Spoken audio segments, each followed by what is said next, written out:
తెలుగు సంబరాల తీయదను అలనాటి రుచుల సరికొత్త రూపం పరంపర స్వీట్స్. అగ్నిసాక్షిగా 7 అడుగులు నడిచి తాలితో ఒక్కటై మరొకరిపై మోజుపడి కట్టుకున్నోడికి ద్రోహం చేసిన భార్య బరి తెగింపు ఇది. వివాహేతర సంబంధానికి అడ్డుగా ఉన్న భర్తను చంపేయాలనుకుంది. అందుకు ఆమె ప్రియుడు మాస్టర్ ప్లాన్ వేశాడు. లక్షలిచ్చి సుపారీ గ్యాంగ్ను దించాడు. కానీ ప్లాన్ అట్టర్ ఫ్లాప్ అయింది.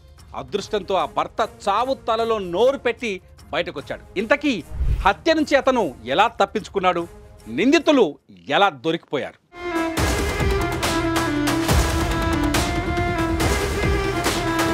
పెళ్లి చేసుకుంటారు, కాపురం చేస్తారు, కానీ కామం తీరక మూడో వ్యక్తికి అవకాశం ఇస్తారు.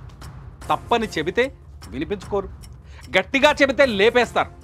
అదృష్టం ఉంటే వారి చేతిలో బతికి బట్ట కడతారు, లేకపోతే భాగస్వామి చేతిలో బలి కావాల్సిందే. తాజాగా ఖమ్మం జిల్లాలో జరిగిన ఓ ఘటన కూడా ఇలాంటి కోవకు చెందినదే. చంపలేదు, కానీ చంపే ప్రయత్నం జరిగింది.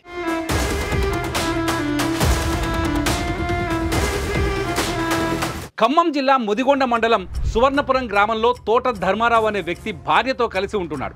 అదే గ్రామానికి చెందిన కొండూరి రామాంజనేయులు అలియాస్ రాము ధర్మ భార్యతో వివాహేతర బంధం పెట్టుకున్నాడు. విషయం బయటికి రావడంతో భార్యాభర్తల మధ్య గొడవలు జరుగుతున్నాయి. దీంతో ప్రియురాలి భర్తను లేపేస్తే తనకు అడ్డు ఉండదనుకొని ధర్మ హత్యకు స్కెచ్ వేశాడు రాము.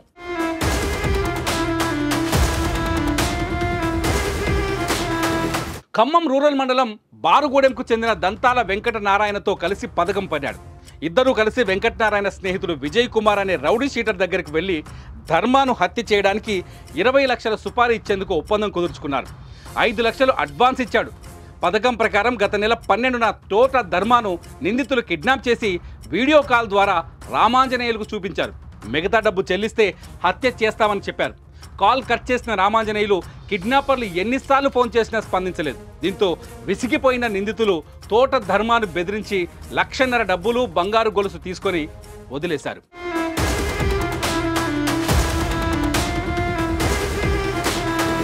సుపారీ గ్యాంగ్ చెర నుంచి బయటపడిన ధర్మ కుటుంబ సభ్యులు, సన్నిహితులతో చర్చించి విషయాన్ని ఖమ్మం ఏసీపీ రమణమూర్తి దృష్టికి తీసుకెళ్లాడు. దీంతో వెంటనే ఈ ఘటనపై విచారణకు ఆదేశించిన నగర ఏసీపీ రమణమూర్తి ఖమ్మం నగరంలోని చెరుకూరి మామిడి తోటలో సుపారీ గ్యాంగ్ సమావేశమయ్యారన్న సమాచారంతో రంగంలోకి దిగారు.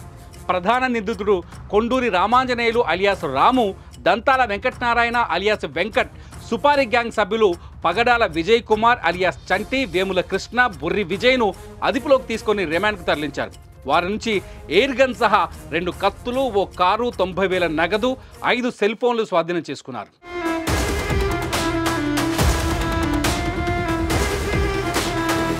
ఇలాంటి ఘోరాలు నిత్యం వెలుగు చూస్తూనే ఉన్నాయి. అందుకే కొందరు భర్తలు ప్రాణభయంతో ప్రియుడికే భార్యనిచ్చి పెళ్లి చేయాలంటున్నారు. అంటే పరిస్థితి ఎంత దాకా వచ్చిందో అర్థం చేసుకోవచ్చు. ఏదేమైనా అక్రమ సంబంధాలు మాత్రం సమాజంలో పెను సమస్యగా మారుతున్నాయి అనడంలో ఎటువంటి సందేహం లేదు. మరి మీరేమంటారు? ఈ వీడియో కింద కామెంట్ చేయండి.